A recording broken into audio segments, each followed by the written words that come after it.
Welcome back to Loco Rails, another video release. This one, I just want to show people, lots of people like to buy the same coupling stocks, so KD or Bachmann Easy Made or Lima or Hornby, and just run that particular style of manufacturer's equipment, locomotives and carriages. At Rugged Rails, we're not fussy. We use a lot of different manufacturers. I run what I like. I'll put a German train at the front of American coaches. I'll put an American train at the front of English coaches. I really don't care. It's whatever I want to choose on the day. Probably noticed that if you've been watching my channel. And I'll show you a couple of things that I do to make sure that can happen. So, certain locomotives, not many. I have this one, has a Lima coupling with a Pico, P-I-K-O, at the opposite end. So I can hook that up to Lima at one end, Pico at the other. What's the point of that? That means I can run a variety of things. Also, I have a short, old school, very old school things like Civil War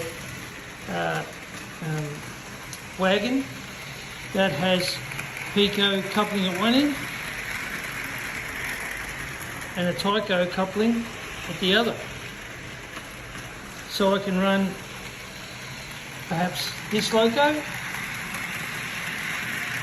couple it up to this, and then I can add Tyco wagons to the back, passenger coaches, goods wagons. You'll see when I do a little bit more of this video what I mean. Another example of this Santa Fe caboose, I have Tyco coupling at one end and a KD coupling at the other, so I can mix it up. I have some KD coupled old-time coaches and wagons, and I have a lot of Tyco ones.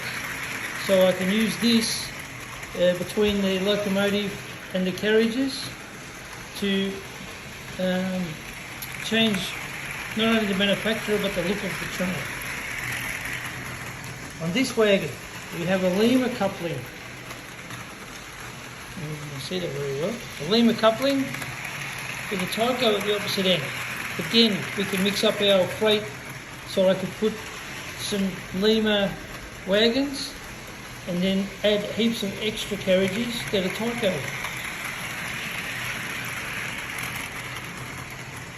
Another example is this Jello boxcar. Everyone calls them boxcars. I don't know the manufacturers of this. It's let me have a look. Tyco. Okay, so I didn't realise it was Tyco. So we've got a Tyco coupling at one end and a KD at the other. Same deal. I can mix it up, add different styles, manufacturers, wagons, passenger coaches, whatever. So something to think about. So to give you an example of how I do it, or what I'm talking about, let's stop this train. Bring it round here, slow it down. I'll take it over there where our carriages are, the examples of what I want to show you. Okay, we shut it down there. Okay, so what could we do? Okay, so you can see that's a Tyco style coupling again. I think it's actually Markle, but they're very similar. So we can put this on the end. It's not rocket science, as they say.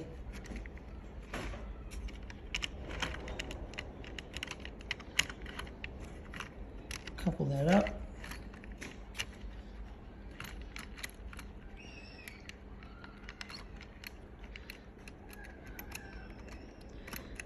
Get it to hook up there. Doesn't want to go. All right.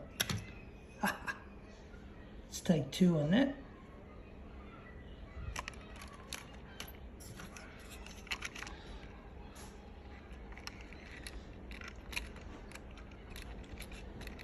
There we go. Not sure why I didn't want a couple, but sometimes when you're doing your videos. Okay, so at this end we've got a Tyco. So to finish this train off, just for something different now, we've changed the look of the train. So before it was just the 3 coal trucks and the Barnum and Bailey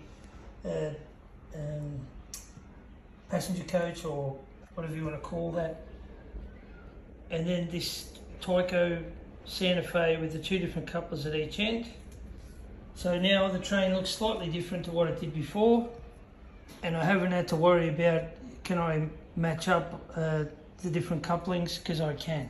So I have like utility carriages that can hook up to different manufacturers, and this can come in very handy. Whoop. Put it on properly might be a good start.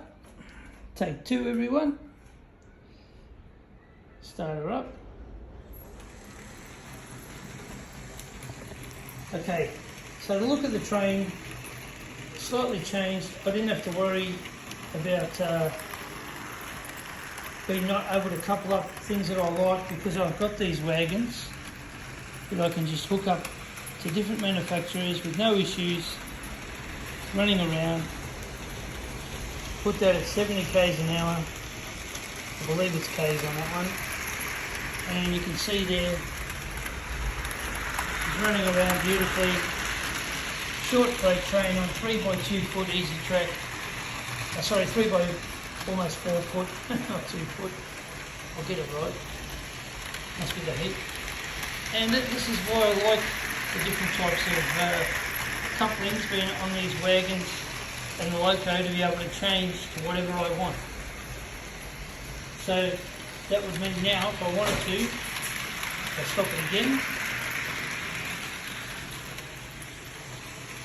Let it come around.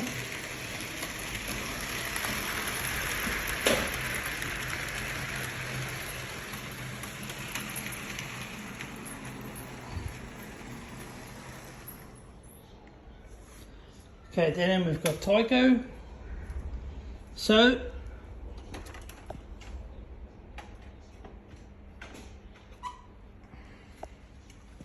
sorry about the camera work there.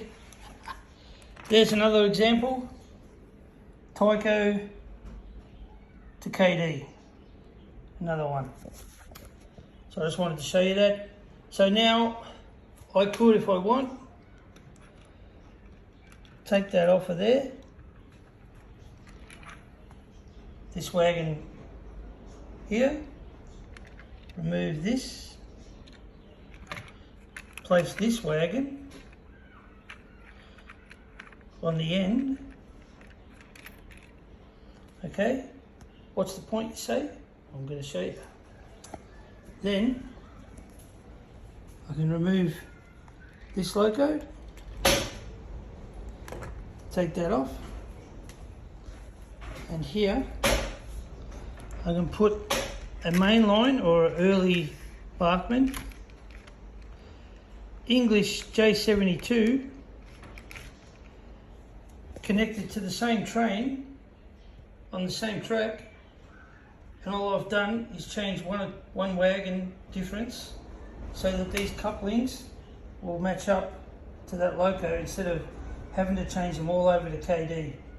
Like I say, this is just my way. It doesn't mean I'm right, and by no means am I saying you should all follow what I do, because it's just my way of doing things. It's a lot less expensive, and I find reliability is not an issue either. So let's just see how we go. We'll turn this one on, switch to a control. It's a pretty good run of this, usually. It's a bit of weight on there. Away she goes. Pulling that pretty easy. J72. Sitting on 45 k's an hour instead of 60 where we were before with the Lima. So obviously this motor is in pretty good nick.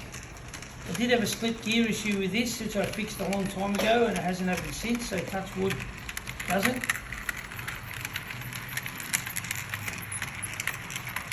She does grind a bit and slip around as she goes, but I think that's due to the fact there is a bit of weight. Those 3 Markland coal trucks, they've got weight in them, and they tend to slow every train down.